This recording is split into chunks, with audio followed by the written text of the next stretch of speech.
Welcome to Smart Energy, a podcast where we talk all about electrification, home improvement, and clean energy. I'm your host, Andrew Zellner, Editor-in-Chief at Ohm Connect. And I'm your co-host, Kelsey Bourgeois, Senior Editor here at Ohm Connect. Ohm Connect is on a mission to rally people to change how and when they use electricity, unlocking clean, affordable, and reliable energy. You can learn more and get paid to conserve energy at ohmconnect.com. Thanks for joining me, Kelsey. Thanks for having me. Are you getting into the Halloween spirit this week? You know, I'm always in the Halloween spirit. I'm one of those people who consumes a lot of zombie content, a lot of vampire content. I'm a spooky gal year round. And you actually had a really funny thing to talk about this morning, Kelsey. I did, because I've been thinking about vampires. I think about vampires too much, perhaps. But in this context, we're thinking about energy vampires, which just refers to appliances that pull energy when they're not in use. And so they're sneakily costing you money, costing us energy, and we don't like them. They're not friendly vampires, perhaps. So I will say, when you mentioned energy vampires this morning, I immediately thought of Colin Robinson, my favorite mythical star of this show, What We Do in the Shadows. He's an energy vampire. It's not the kind of energy vampires we're talking about, but definitely if you like energy and energy vampires, check out Colin Robinson. And I mean, equally irritating, perhaps. Mm-hmm. Oh yeah, absolutely. Our appliance energy vampires would be the human energy vampires, right? Yeah. And so when we think about energy vampires in our home, Kelsey, what are some of the things we should be thinking about or checking? Yeah. So there's a couple of main culprits, a couple of things that definitely, we consider energy vampire suspects. So when you're going through your house and you're going, what's pulling energy when I do not want it to be? Televisions and cable boxes are a big one. Another one would be computers and gaming systems, and then also even chargers, your phone, your tablet charger, those sort of things. And then kitchen appliances as well. And the first thing that I think about when I think about, energy vampire hunting at your own house, which is what we're asking you to do, is, does the item have a display? Like that's a good first step. If you're just looking around your house, if an item is off, but you can see that it is displaying as some sort of digital thing, it's not actually off, right? Right. I think about too, like lights, especially alongside displays. Do you decorate for Halloween, Kelsey? No. Well, I should say from the local community garden, we have a bunch of pumpkins. So I've got some pumpkins out on the front steps and that sort of thing. Do you decorate? I do decorate. I decorate a lot. Halloween is probably my wife's and my favorite holiday. What do you have up? Oh, we've got the we don't have the 12-foot skeleton. We have an 8-foot skeleton. Oh no, you don't have the 12-foot. No. Just the 8-foot. It was COVID. It was the pandemic, supply chain issues. We could only find the 8-foot. I guess the 8-foot is okay. It has I think they're like little screens that are like eyeballs, and has like a jaw that moves. Spooky. And then we also we've got like some light projection things on our house, a big like spider web and spiders. I've gotten into I really like carnival like sign sort of stuff, and so I did we have like chasing lights along our walkway. We'll have a fog machine out there on Halloween. And I had a bunch of rigid foam left over from some weatherizing, insulating my basement, and we cut those into like giant teeth. And so like kids have to like step up onto our porch and like through this mouth of giant teeth to. Okay, but that is so smart. That is so smart, because that is the best way to decorate is just thinking about things you already have that you were going to throw away. Like you didn't need to buy teeth because you could just cut them up. That's a very cute idea. I like it a lot.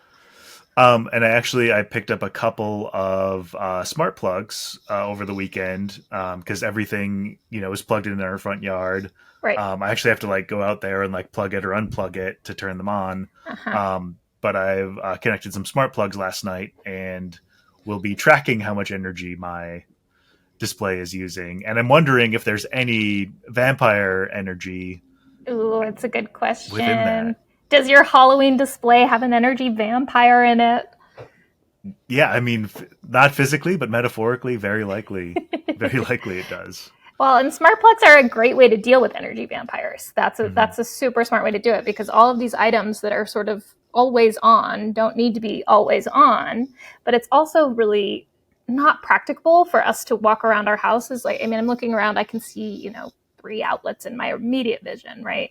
So to walk around and unplug every item every time we're not using it. And so a smart plug is really the quick and dirty way to just make that one thing. Or like a power strip, right? I have I have everything in one room, well, everything on like one side of the room on a power strip, so you're flipping that off versus flipping every single individual thing off. So anything you can do to minimize the amount of things you have to do to drop the energy is going to make you more likely to do it, right? Yeah, and also like keep in mind anything you plug into a smart plug, like everything downstream becomes smart. So like you can just plug in a regular power strip into your smart plug, and you've got a smart power strip. Right. So double One duty. one of the things, especially like working from home, I do have a home printer. I Hmm. print things maybe once every couple of I was gonna months. say, what are you printing? Who Um, are you? No, we have one Mostly too. just like funny signs to leave around the office, right? Um, For your cat. yeah, for Jasper. He can't read, but he loves to chew up paper. Classic. Um, but like I've just left my printer on probably for the last 3 years because Right. I like the convenience of being able to just hit print and then Mm-hmm. like something's at the printer. But in standby mode, it does consume quite a bit of power. Right. Yeah, I think that's right. And so things like that are perfect to plug into a smart plug, where it's automatically going to power it down when you're not using it, right? And then Mm-hmm. you can also control those from like an app on your phone and turn them on when you need to use them, right? Yep, and you can even schedule them to be on. So like Smart. thinking about my printer, maybe I would just schedule it to be on during the workday. Right. Right. Similarly, like I would love to have my work computer and work monitor just like shut off at 5 p.m. like regardless of what I'm doing, enforce some work boundaries. That's true. That would be a smart way to make yourself log off at an appropriate time. I think the tricky thing with computers themselves is and phones as well, is that each time newer computers and phones discharge and recharge, that takes some life away from them. So there is some Mm-hmm. value to keeping certain appliances plugged in all time, if you're at all times, if you're thinking about maintaining the life of the product, right? So Right. keeping your computer, if you're sitting at your desk, your computer should be plugged in, newer if it's newer. But there's a lot of items where that's not true, right? Your TV, your gaming console, like there's no reason for that to be on all the time. Your refrigerator is a big one, which I know can be a little spooky to people, the idea that your refrigerator can power down, but it's totally safe. The CDC has said it's totally fine, for your refrigerator to power down for a few hours. If you're not opening it a bunch, it'll stay Mm-hmm. cool. It's fine. So smart plugs are great on refrigerators. And then the other thing too, like even if you don't have smart plugs on all of your outlets, which I don't yet, someday, you can use a smart plug and just like take it around to two different outlets, leave it there on for a day, see how much energy it's using, and then only leave it on the ones that are like really consuming a lot of energy. Oh, that's such a smart approach, right? So rather than, I have to buy 45 smart plugs right away, you can start with one or two and do essentially your own energy audit. Where are Mm-hmm. my energy vampires coming from? And we talk about this a lot on the blog and on the podcast, is you can't really lower your energy use until you have a benchmark, right? You kind of need to Right. understand, where am I using energy that I don't need to be. And so smart plugs are a great way to sort of do that analysis yourself. And I think too, helping you sort of like keep that hierarchy in mind of like your HVAC uses the most energy in your house. Then it's Right. probably water heating. After that, it's sort of like likely bigger appliances. Lighting is one that if you still have a bunch of incandescent bulbs in your home, probably is a pretty big energy user. But if you've made the transition to LEDs, it's way, way, way down on that list. And Yeah, something so like 90% less, right? It's yeah, oh, really it's dramatic. crazy, and Yeah. the LEDs last longer. You can get them in all kinds of temperatures, make them smart, fun lights. Again, back to Halloween lighting. I would love to have an indoor Halloween display that's just like you say Halloween, and all the lights go like dark Okay, red. We Yeah. did this. So you and I were at the company retreat Mm-hmm. last week, and when I got home, my partner had set the indoor lighting to be Halloween themed to welcome me back to the house, so that it was purple and orange. We have the hue bulbs, which we Mm-hmm. love. And my partner just wanted me to be able to come home to a nice situation. So I walked up to the house, and it's purple and orange and spooky. It was very cute. Yeah. But after you have hunted your energy vampires, you can prioritize what smart bulbs or smart plugs you want to get, and like really kind of think about your own energy usage. Yeah, that's exactly it. I think, so you can hunt your vampires, and then the next step would be to defang them. What's Mm-hmm. cost? Because ultimately, it's energy, which is emissions, but it's also money, right? You're Yeah. wasting money, and who wouldn't rather have an extra few $100s to spend on something else Mm-hmm. than phantom displays on random appliances in their house, right? So it just makes sense to do a little bit of legwork and figure out how to save yourself some money that way. And with how affordable, in particular, smart plugs are, Yep, even though you may be thinking, oh, I'm saving 50 cents or $1 a month, like that starts to add up, pretty quickly, especially when you approach it on a whole house level. absolutely. And I think that the nice thing about this is it's a passive process once you've done it, right? So Right. there's Right. some real value in, and if you have kids, or if you're just like us and into Halloween, you can make a Mm-hmm. cute day of it, and do a little work, do a little vampire hunting at your house, and that's going to pay off over years, right? And I love things that I can do once and save me money or make me money over time. I mean, who doesn't? That's Yeah. that's that's the dream. I actually recently caught a fairly large energy vampire What was in my it? house. Well, it lives in my basement. It's my dehumidifier, Oh, uh-oh. and I think part of the reason is it runs, especially during the summer, it runs like 24/7 Sure. because it gets humid, all that sort of stuff. Um, in the winter, it doesn't run as much, and like eventually, it'll get very very dry in my house as it does during the winter, Right. because all of the moisture turns into ice and snow. Um, but I've like left it plugged in, and it still consumes a decent amount of energy even when it's not running. So through the winter, it's been costing you a bunch of money and Yes, energy, yeah, and you just had no yeah. idea. I had no idea. Oh no. Well, I guess that's where that taking stock of your energy usage comes in play, where you find something like that where it's like, that's silly, you're not using that in the winter, unplug it. Yeah. And I think too, it's also like a habit thing. Like I grew up, not too far from where I live, and like we had a dehumidifier in our basement, and it was always running. Mm-hmm. Because nobody likes a damp, smelly basement. No. Um, but there are ways to prioritize that. You can set it to with a smart plug, set it to turn on only during the day when you're going to be in the basement, or set it to run overnight when you're not in the basement, so it's not loud, so you can Right. record your podcasts. Like there. Well, once you start like thinking about it, once you really start hunting for energy vampires, it's a slippery slope. Yeah, it is. And I like that perspective of it could run half the time. And I think maybe we don't even have a full grasp of how dramatic a change that is, right? Mm-hmm. Because did it really need to be running 24/7?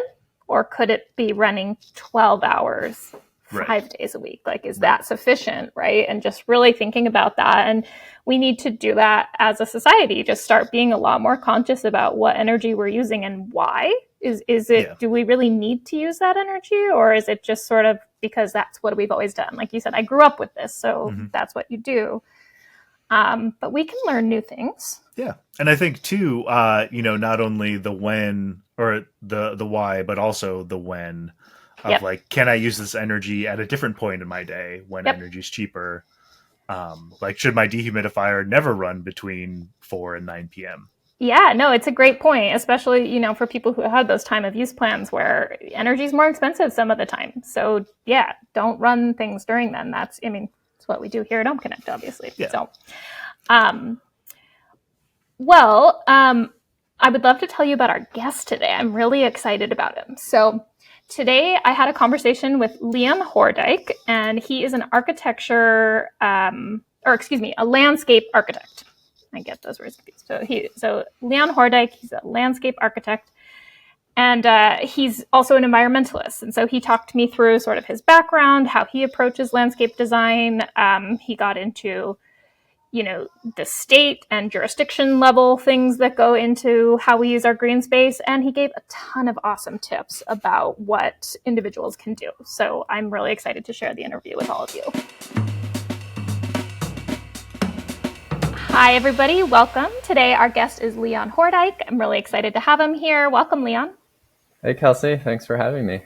Yeah, I'm so excited to talk to you. So let's jump right in. I have you on here because of your background as a landscape architect. So I would love if you could tell us a little bit about that background, what sort of training was involved, what got you interested in it, anything like that. Yeah, absolutely. So I've always kind of had a love for nature and the outdoors, and architecture and design were also of interest. And so naturally, I kind of went into landscape architecture as a major. I studied at Cal Poly State University in San Luis Obispo. It's a polytechnic university, which is very kind of focused on training people in specific crafts, engineering, things like that. While I was attending there, I got really kind of obsessed with local biomes and nature in that region. Specifically, I had a native plants class that I really kind of got inspired by, and we'd go on weekly field trips as part of the lab, which is where I kind of really fell in love with the profession and kind of how it can cater to, the environmental context and things like that. So, got a major in landscape architecture with a minor in sustainable environments. I worked at a small design build office while I was there, which is kind of a smaller landscape design practice that focuses mostly on residential gardens and things like that. And then once I graduated, just kept moving up north. So from central coast of California up to San Francisco. I worked there for about 6.5 years at a kind of bigger firm. Worked on a bunch of different kinds of projects, from kind of complex on structure projects in kind of an urban setting to, master planning and greenways, all the way to small and then large gardens, estates, and kind of rural projects like wineries and things like that. So kind of a large spectrum of work. And then after that, in around 2019, kind of went off on my own to sort of focus on crafting my own practice. Which has been kind of a great experience so far, and really focusing my work on creating connections with our natural environments, and kind of more specifically a niche of planting design. People might assume that all landscape architects focus on that, but landscape architecture is a little bit more broad than sort of garden design and landscape design, if that makes sense. So, so that's kind of where we are today. It sounds like you have had, like you said, experience sort of across the board, but I'm interested in that last point where you said people might assume that means every landscape architect is sort of interested in connecting with nature and perhaps the environmental impacts of built landscape design. But tell me more about sort of what brought you into that, or what's exciting about that to you. Is it the environmentalism? Is it that connection with nature? Like, what does that look like for you, that connection? Yeah, so definitely the environmental aspect is why I kind of got into the profession, and something that I'm sort of really inspired by, making change where we can through our work. I think it can vary so vastly in terms of where you work and what that office or firm might focus on in terms of their priorities, but also what unfortunately pays the bills, right? Sometimes you have to take on projects that don't necessarily focus on the environmental aspect. I guess more specifically, the planting design aspect, I'm very inspired by, and it's something that I try to really push in the profession. But I found that it's not always the priority within landscape architectural practice. A lot of it is more planning focused, maybe a little bit more aesthetic focused in some instances. But I find that planting design is really where you can kind of push that connection to nature, of course. And so that's sort of what Studio Foliosa, which is the name of my practice, is a little bit more honed in on. But yeah, kind of practicing all aspects of landscape architecture from crafting spaces, but also creating connections to our environmental context.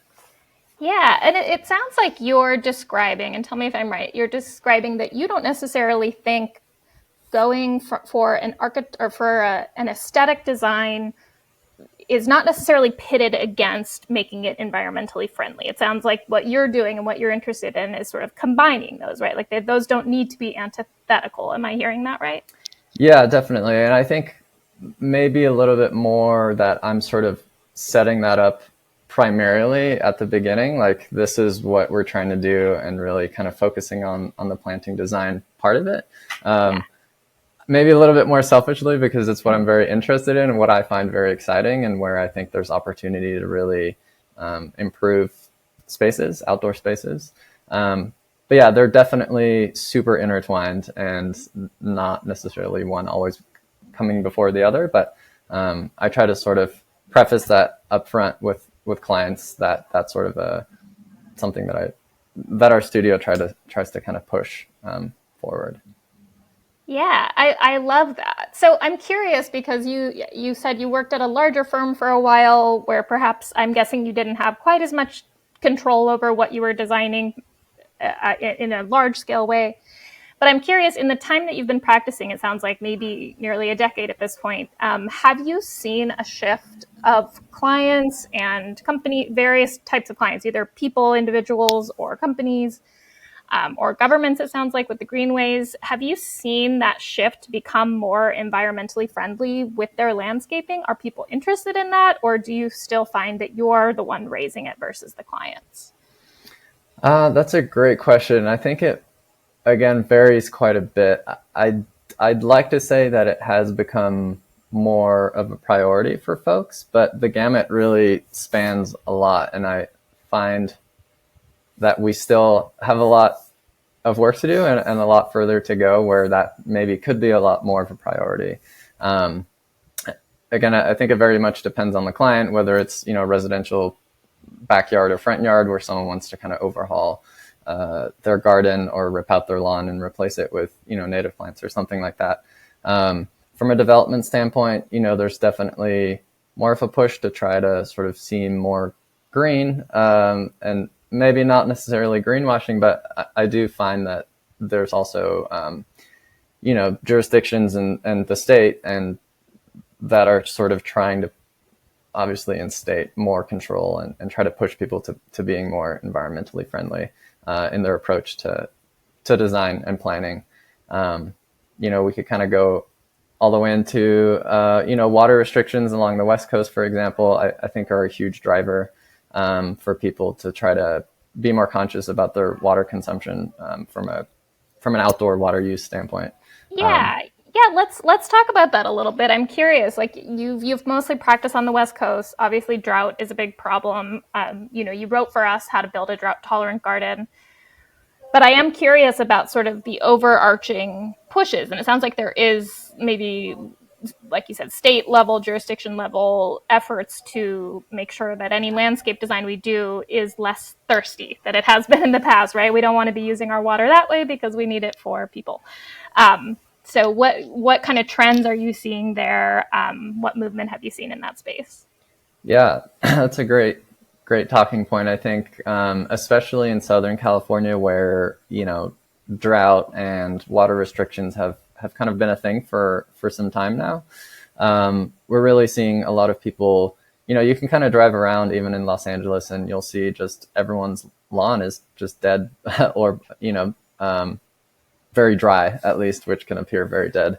And I think it's mostly a product of either not being able to legally water it because the city is putting, restrictions on water consumptions, mostly in the form of fines where you basically get a fee for using more than your allotted water amount, which also spans all the way up to Northern California.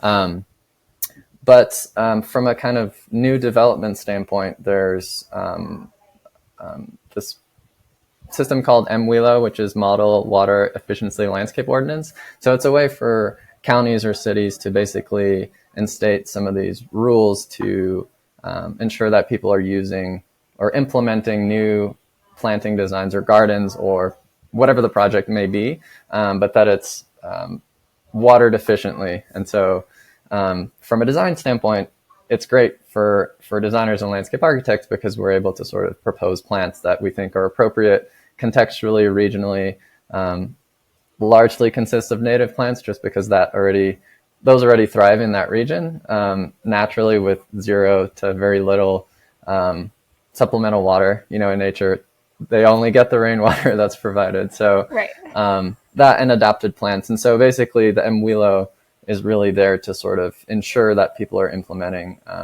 appropriately designed gardens. And so, yeah, from a water consumption standpoint, that's good to see. And I think, although it can be frustrating up front, you know, getting hit with fines and water restrictions and things like that, I think in the big picture, it's a good thing to sort of drive people towards, you know, implementing things that are more appropriate for their region and their context, you know.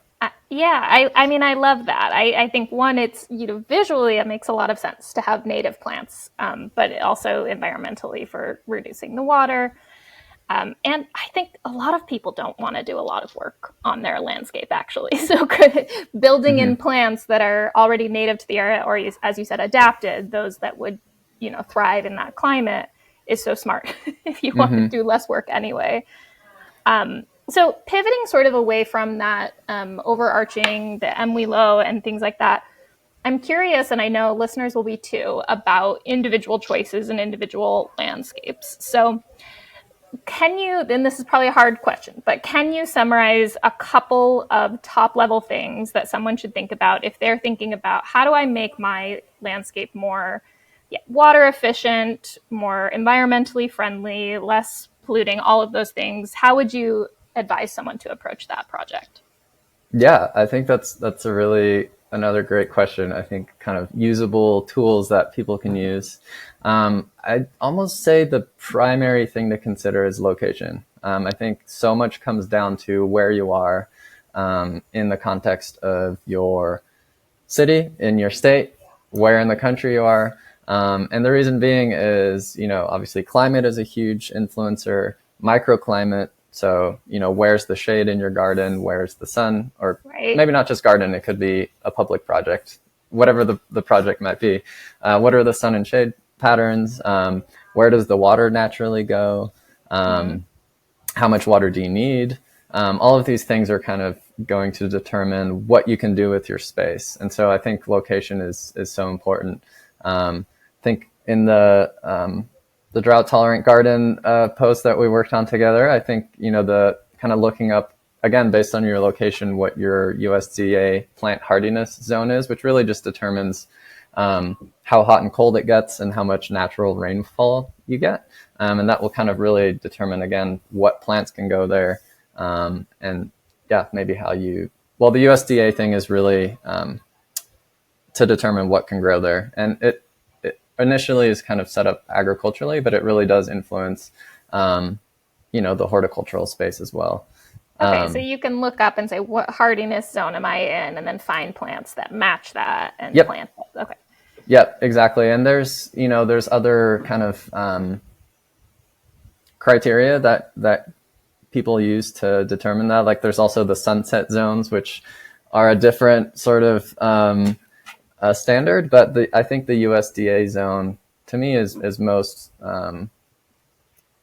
accessible and kind of is always the same across the board, across the country. So so I think location's a huge one. I think another consideration people could take into account is trying to shop local. So when it comes to materials for your project, you know, hardscape, so elements that are you know, what kind of pavers are you maybe going to use? What kind of ground treatment do you want to use?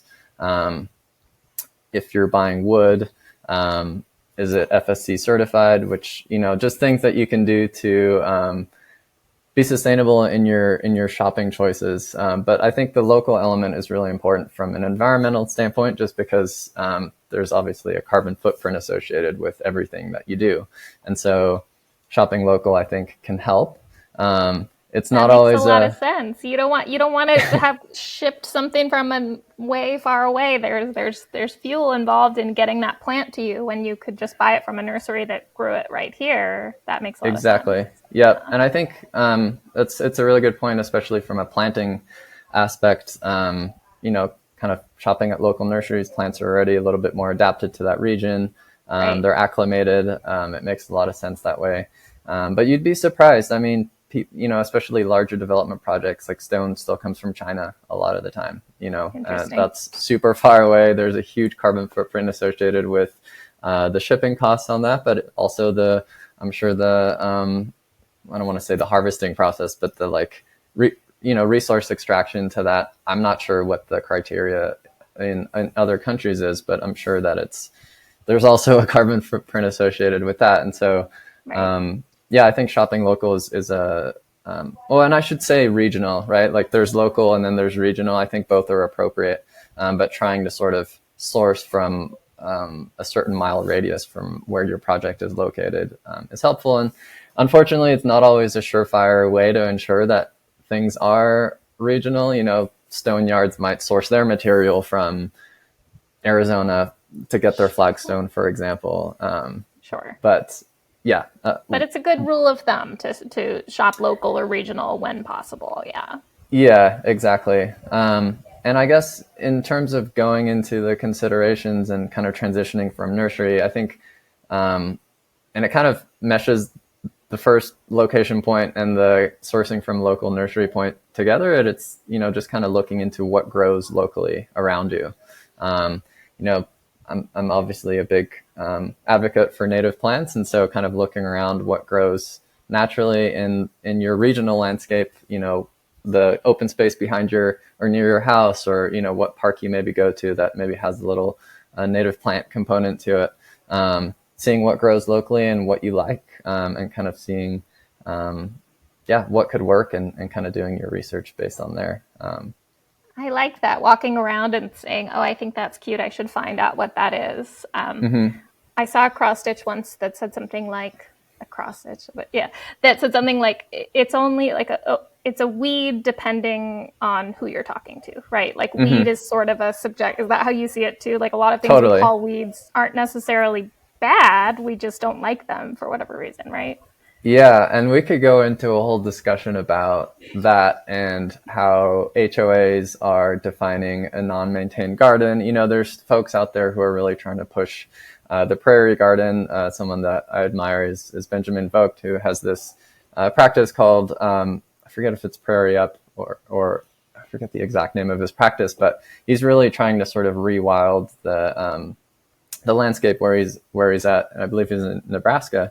But one of the biggest issues that he's finding is that HOAs are just fighting people all the time. You have to have a maintained lawn that's trimmed to a certain height. And if you're doing something out of the ordinary, they consider it a weed, where, you and I might consider it this huge habitat value that it's bringing to the neighborhood. So yeah, I think depending on who you ask, perspective. It's all perspective. Yeah, exactly. Yeah. That actually brings me to another question, but did I let you finish sort of your top few? You gave, let's see, shop local and consider climate, including the microclimate of your space. Are there other tips you want to offer on that?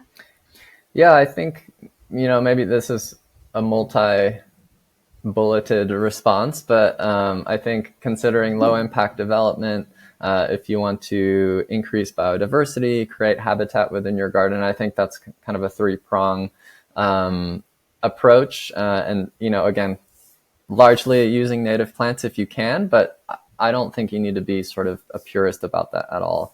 But I think if those are three things that are important to you, how can you achieve those things? Whether it's low impact development, increasing the biodiversity in your project, and creating habitat, they're sort of all intertwined in some way. But I think those are kind of good considerations to to go over when thinking about a project. Yeah, those are really good tips. Can you describe low impact development, what you mean by that? Yeah, so it can vary again. I think, there's also kind of, I don't want to say rules, but a set of suggestions when it comes to actual low impact development.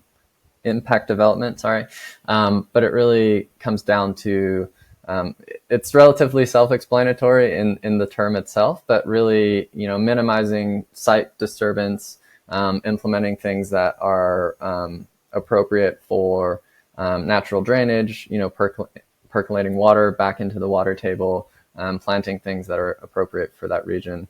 But yeah, overall, kind of minimizing your physical impact on the land when you're doing a project. But LID, low impact development, is an actual term that gets thrown around a lot when it comes to ground up projects or kind of retrofit projects as well. Sure. So you could follow the specific criteria of that thing, but also just broadly thinking about being low impact when you're implementing any sort of building project makes a lot of sense. Yep, exactly. And for example, if there's, an existing beautiful oak tree or, some other mature tree that's on your project, obviously keeping that in place if it's feasible is huge, rather than ripping it out and undoing all that beautiful growth that's been done over the years. But even, getting into, they help sequester carbon, and especially the larger the tree it is, they help sequester stormwater if it's already existing just because of the root system. It's kind of a great example of what maybe low impact development is kind of protecting what's existing and working with the rest. I love that. I love that, working with what's already there rather than pulling it all out and starting again. You're sort of coming in and adapting. It does bring me to another question, which is sort of contentious, but I want to talk about it with you, which is like verdant green grass lawns. And you and I have also worked on a post about this together, so I know your thoughts, but I'd love for you to sort of share, one, your thoughts on it, but two, the broader sort of landscape architect perspective on lawns. Your thoughts there. Yeah. So I love talking about this, as you know.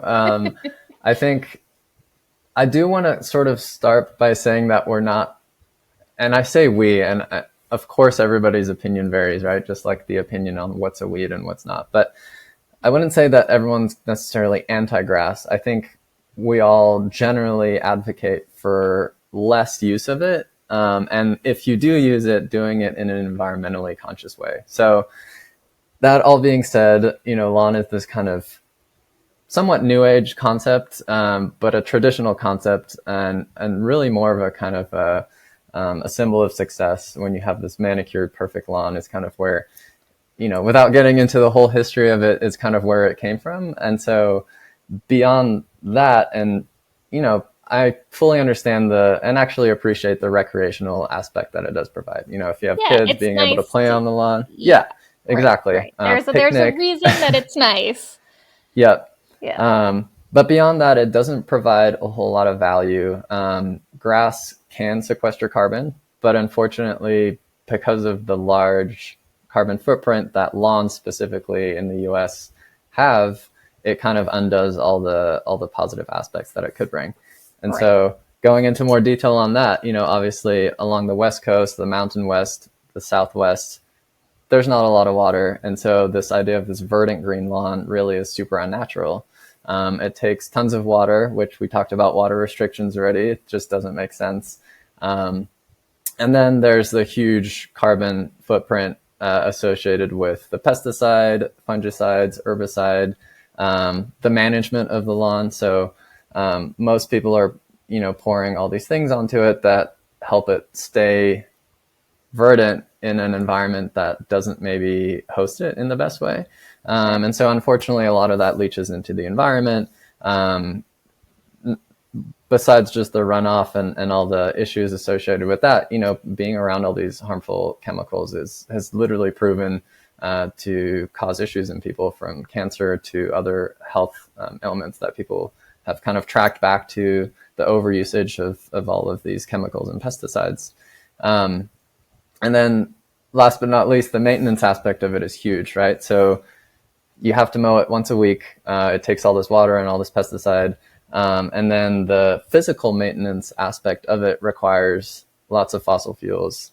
I think we can talk about electric maintenance equipment perhaps a little bit later on, but currently the largest amount of garden care equipment is still fossil fuel driven. So, you think your lawnmower, your right on top mower, your leaf blower, your trimmer, most of those are all gas. And so all the engines on those are, held to a much lower standard than even cars. And so, running a lawnmower for an hour, I think equates to up to running a car for 5 hours or some crazy metric like that. So they're super polluting, I think, is kind of the bottom line. Yeah, and if you want to be enjoying your lawn and then you're out there with a lawnmower and making it less enjoyable for your lungs, less enjoyable for the planet, I didn't realize it was quite that high. I knew there were not great restrictions on some of those gas-powered maintenance things, but I didn't realize it was that dramatic. That's a lot. Yeah, and don't quote me on that exact metric, but I know We can look it up. Yeah, we can look it up later and fact check it, but I know it's bad. And I know that also those kind of two-stroke engines they're not burning all their fuel efficiently. So a lot of those emissions are like unburnt fuel is my understanding.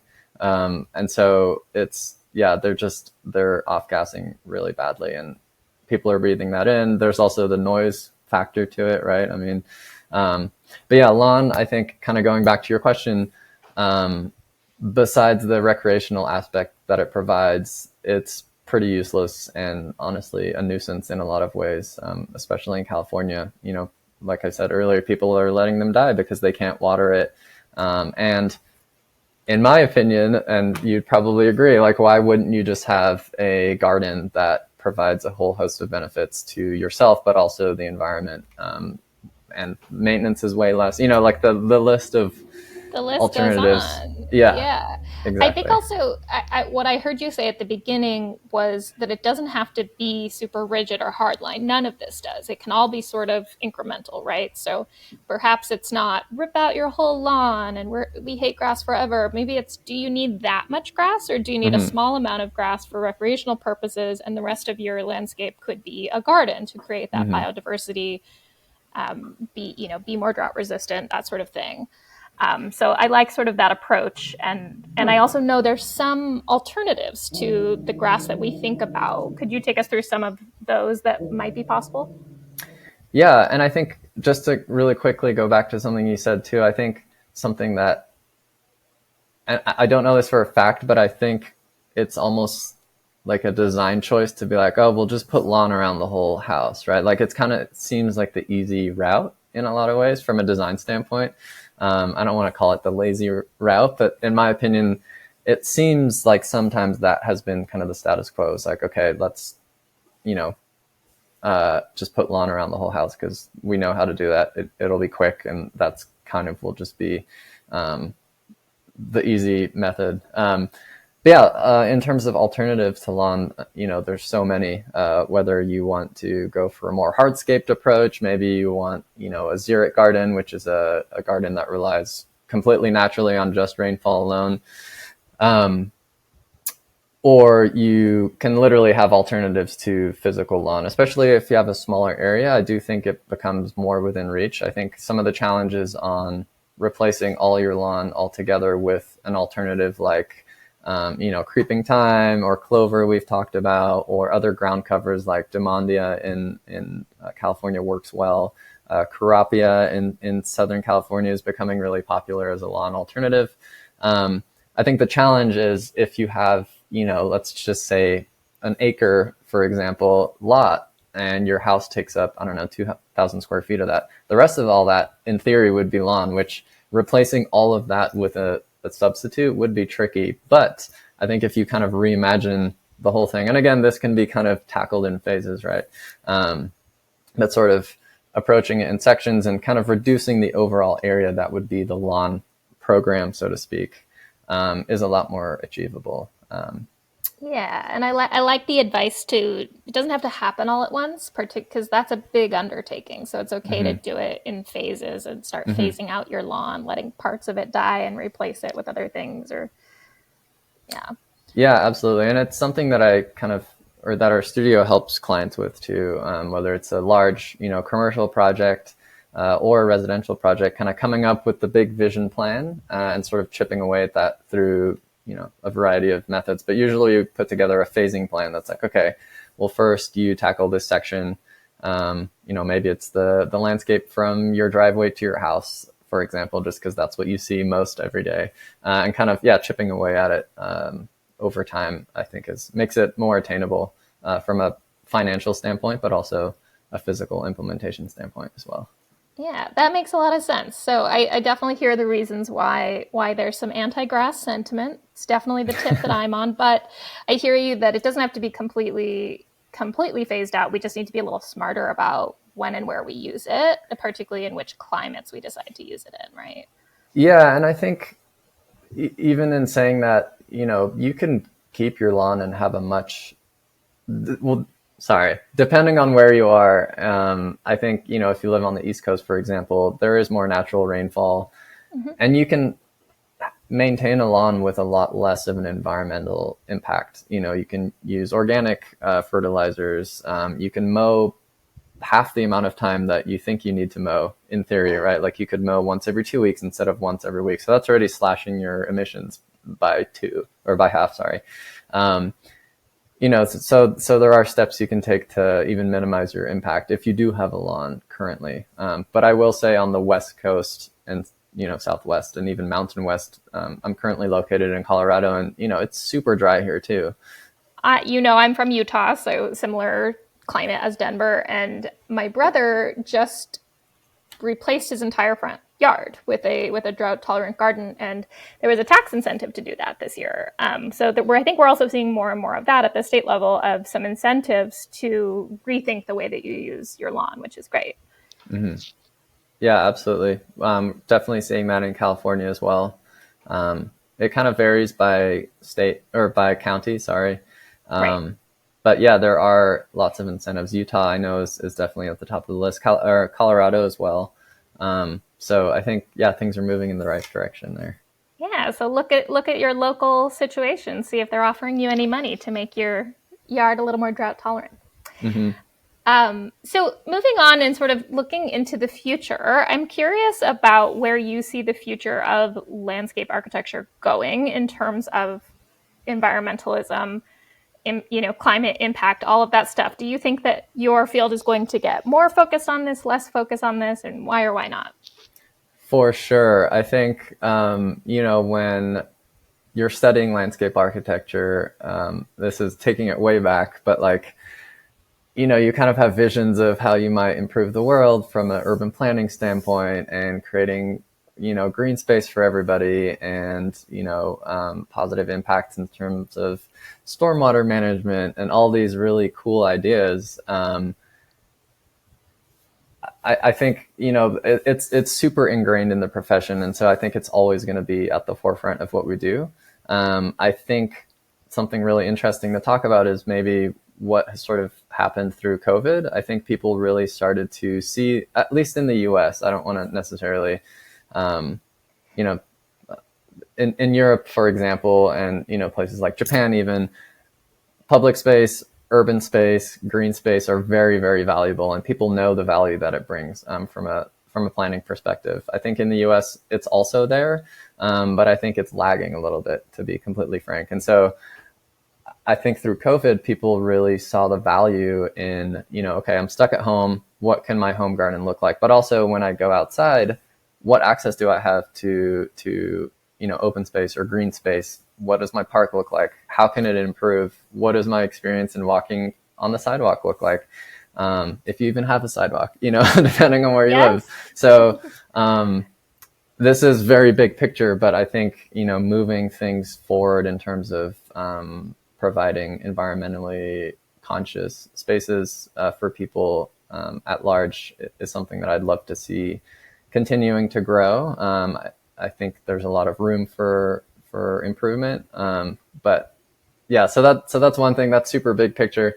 In terms of where I see things going, maybe more immediately, something that maybe is a good transition point from what we were just talking about, which is water restrictions. Again, I know we've talked about that a good amount so far, but especially along the West Coast, again, Southwest, Mountain West regions, I think,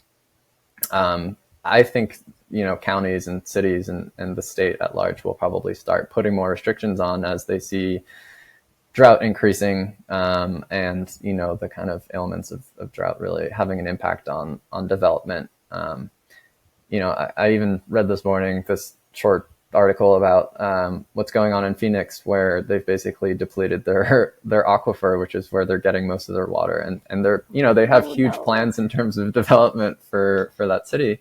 So now they're even talking about some huge desalination project from the Gulf of Mexico, which has massive environmental implications, Whoa. right? So this, in my opinion, is completely the opposite way of where we should be going. They're talking about piping the desalinated water through Oregon Pipe Cactus National Monument, which is in Arizona too, or maybe it's in Texas even. No, it's in Arizona. Anyway, I saw this map and I'm like, this just makes no sense. Like, you're taking water from the Gulf of Mexico, piping it across a state to a city that really should, well, I don't want to say it shouldn't be there, but just like Los Angeles, that does not quite have the natural resources to help itself or to support itself naturally. Right? Yeah, or not in the way that people are currently designing it, right? Like, right. I think Palm Springs has some good examples of maybe how you would design a garden, and Phoenix too, and Tucson. People know how to implement sort of xeric gardens and appropriately designed, contextually, regionally appropriate outdoor spaces. Yeah. Unfortunately, the status quo is like, okay, I still want this lush looking landscape in a desert. Like, it just doesn't make sense. And so I think kind of reframing our thoughts on what maybe it means to have outdoor space in a context that's a desert, essentially. Yeah. It sounds like redefining our expectations of what we can expect in a given climate, and perhaps reevaluating adjusting our expectations to more closely map with what is natural to our area, right? Mm-hmm. Yeah, and I think maybe it's totally. I think, again, also just reducing the amount of lawn that we have in our landscape is something that I'd love to see more of. And then, that in turn influences what maybe takes its place. So of course, I'm going to, again, advocate for the use of using native plants in our landscape and really creating gardens that actually have multi-function to both us and the environment. And our local critters. And our local critters. Well, thank you. Yeah, the bees. I'm always thinking about that. My partner is a big bird watching guy, and so I'm always thinking about that, creating landscapes that are habitable and friendly to the animals that we share our space with. Yep, absolutely. So I would love to move on a little bit to hardscaping, which is the man-made aspects of a landscape. So how do you think about hardscaping? You mentioned earlier stones and getting them from China, and so there's some carbon footprint issues, but I also know, for example, concrete is one of our biggest problems we're facing in terms of carbon emissions. So I'm curious how you approach that, how you talk to your clients about that, what you think about when you think about hardscaping. Yeah, absolutely. I think one of the biggest roles that we play as landscape architects is that we're experts in our craft. And so with that comes a huge responsibility in making sure we're educating primarily ourselves and also in turn our clients. So I think a lot of what we do is talking through options on, material choices, planting choices, but also the implications that come along with those things. So yeah, getting into maybe concrete specifically, I think it still accounts for 7 to 8% of our CO2 emissions, which is it's a massive amount of our CO2 emissions. It's a really big problem. Yeah, and when you really think about it, I mean, unfortunately it's a great building material, and so it still gets used all the time. Things have been happening over the last, I want to say 5 to 10 years in terms of substitutes for cement. So for example, on a lot of kind of commercial projects, we specify fly ash instead of cement because it has similar properties, but has a much less intensive process for production and implementation, which then in turn lessens the kind of CO2 footprint or the carbon footprint that comes with it. There's also really cool, innovation happening when it comes to concrete. There's companies like, what was it called? There's Eco Concrete. Is that the one you're thinking? Yeah, there's Etho Concrete, and then there's, I can't remember the name now. It's like, it has the word Crete in it. I'll have to look it up. But basically, there's coming up with concrete alternatives, essentially. Concrete alternatives that are using, even algae, some algae byproduct instead of, Portland cement. There's different minerals that apparently naturally literally can absorb carbon in their natural state. And so there's, innovation happening in that space. Unfortunately, at this moment, it's not as readily available as maybe it should be or could be. Carbicrete, that's what it's called. Copycrete. Carby, okay. So carbon, CARBI, crete. Okay. Anyway, I don't think it's necessarily super readily available yet, but I think they are sort of working towards making it more available. And, of course, there's limitations to what kind of concrete. I'm pretty sure most of that is precast, which means, it's pre-made into paver units or brick units or concrete masonry units, rather than like a poured concrete that gets used for, pouring foundations or structures for, skyscrapers and things like that. But I think over time, those things will hopefully improve as we can kind of innovate the material and building industry. But yeah, at Foliosa, we try to kind of, again, propose regional and local materials where we can, if it's a wall that you need, trying to use local stone if possible, using maybe more sustainable building materials when it comes to their function. So permeable paving is always a great option to help kind of water infiltrate into the ground rather than running off into the gutter and shooting into the stormwater system, which then overburdens the whole system. So trying to sort of take smaller steps towards improving our spaces through the use of material. And again, yeah, like educating clients is a huge component of that. That all sounds wonderful. So I'm curious, and this we'll wrap up shortly here, but I'm curious. We've tiptoed around this our whole conversation, but how do you think about sort of balancing utility with aesthetics? I can see that you're very focused on utility, what's going to be good for the environment, but what's also going to be good for the user? Who's going to be enjoying that space, and what does that look like? So does one weigh more heavily for you, or how do you think about, do you see them at odds or not? This is the $1 million question, Kelsey. Oh no, it's too complicated. No, it's not. I think it's such a good question because it's one of the biggest challenges, but also one of the biggest rewards when it's done properly. So, artistically balancing form and function, as we often refer to it in our profession, people always say, well, form should follow function, or, there's different opinions, but I think the best projects balance them really well.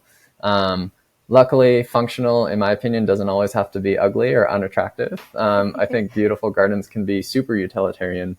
If you take native plants, again, as an example, if they're designed and planted properly, they can be, again, so much of design is opinion based also, but right. In my opinion, they can be exponentially more environmentally positive, but also really beautiful. If they're designed properly and planned properly, they can just have so much aesthetic function while also, helping infiltrate stormwater again, creating habitat, increasing biodiversity, like a whole host of benefits that they can create, and they can look great. So I think, it's definitely the challenge in design. I think in our practice, I kind of try to focus on the function. I think, landscape architecture can be very, very functional. And I think if it's done well, it can also look great. So did I just describe your job? I asked this question. You're like, that's my job, making well, it I guess in a way, and utilitarian. Yes. yeah, I mean, it's kind of interesting too. There's something fascinating about, contemporary design or like super modern forms, and kind of juxtaposing those with more organic planting forms, for example. I think it's something that's very cool. But I think an organic approach can be just as beautiful. It really comes down to, yeah, composition. There's so many things to consider when it comes to aesthetic design, but I think if you can sort of blend the functional with the aesthetic, it kind of can almost speak for itself. Yeah, I mean, you're a functional artist. What I'm hearing, this composition, these words, you're composing a whole space that's both beautiful and utilitarian. And I've seen some of your designs and some of your work, and it's gorgeous. So Well, I thank am you. here to attest that it can be done. It can be beautiful, and it can be environmentally friendly, and it can be friendly towards what you and your family are using it for. So this is all possible. Yeah, I think there's also something to be said about like the inherent value that something has. Like if you know that it's doing this great environmental thing, I think it also becomes more beautiful in a way, right? Like if you know the value that it carries. So I think I there's something totally to be agree. said there. You mentioned COVID, and I really started to notice this during COVID because I live in a neighborhood that's in the city of Chicago, but has a lot of empty lots. It's been very disinvested, and so a lot of those empty lots have turned into native green space because nobody did anything. So the native plants thrived, and they're gorgeous. I feel so lucky to be able to walk around my block and see these full lots of just prairie essentially. So I love to hear that. That's yeah. great. Yeah, I Yeah. mean, it's amazing how it took something like that to shift people's perspective and like, oh, I need this where I'm living, or I'm lacking this, or, how can we do this better? How can we give access to this for people who need it? Those are all really important questions that I think we should be asking ourselves. I absolutely agree. And we know there are health benefits to being around nature, even if it is just you have a couple of nice trees on your block. It doesn't have to be really dramatic getting into the woods. It can be any sort of green space, any sort of access to plants we know has a positive impact on health. So that's great. Absolutely. All right, Leon, this has been such a wonderful conversation. Oh, no, I have one more question. Yes. Last question, I promise. Just really quickly, we touched on it a bit earlier, but gas powered lawn maintenance things versus human powered or electric. I know that in the past, the electric versions have not been great, but can you tell me about where they stand now? Are they getting better? Should people choose them? Yeah, I think the technology in battery and electric equipment has, evolved exponentially in terms of how useful and great they are. So I think, battery and electric powered, garden maintenance equipment, I think has very quickly come to a place where it can totally substitute, gas or fossil fuel driven machinery. And I think I would encourage it. As a matter of fact, I think, even the lawnmower, which I think previously was maybe a little bit limited in its battery life, how much it could actually mow if you have a large, property. I think all of that has quickly caught up.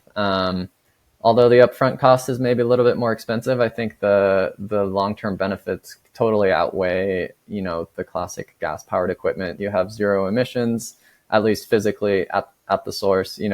Charging your equipment off of your house, which is connected to the grid, is maybe a discussion for another time in terms of where that electricity actually comes from. But I think, there's no emissions physically while you're mowing or blowing or trimming, whatever you're doing. There's no gas spilling because it's an electric motor. So it's tidier, it's cleaner. You don't have to do maintenance on the equipment because it's not a motor that needs servicing. So yeah, I think there's a lot of benefits there. I know, so a buddy of mine runs his own landscape contracting company, and they do some maintenance as well. And he's just switched his entire crew over to all electric equipment through the help of the state. I think, again, similar to the lawn discussion. Yeah, there's incentives. And so I encourage people to check. If you're a landscape business owner, I don't know if it translates necessarily to, just private residents or homeowners just yet, but maybe. I think, if states were to really take climate change a little bit more seriously, and like, how can we incentivize people to live a more sustainable and kind of environmentally positive lifestyle? I would love to see more incentives to that, just for regular homeowners to switch over to electric garden maintenance equipment. Yeah, so I don't know if that totally answers your question, but it does. Yeah, no, it's great to hear. It's great to hear that the electric tools are catching up, because again, as I said in the past, they didn't used to be quite good. They had some limitations, and it seems like now, if a full landscape company can make that switch, then that tells you kind of what you need to know about whether those tools are good enough for an individual user. So yeah, totally. For context, for my dad's birthday this year, I bought him a electric blower, which he loves. Like he says it's like almost too powerful. He claims it's like the technology is really caught up, and it's way quieter. It's battery powered. You can just recharge it. that sounds great. So he loves it. So I definitely recommend people to look into it for sure. I love it. And speaking of the grid, in the coming years, we're going to see more and more renewables coming online. That's just so definitely. Investing in electric things now only makes sense. So yep, absolutely. All right, Leon, this has been a wonderful conversation. Thank you so much for taking the time. I think people are going to walk away with this with some really good things to start thinking about and implementing in the green space that they control. So thank you so much. Thank you. It was my pleasure. Each week we take some time to answer questions from listeners. This week we hear from Josh, who wants to know, are battery yard tools worth it? And Kelsey, this is something that Leon touched on a little bit.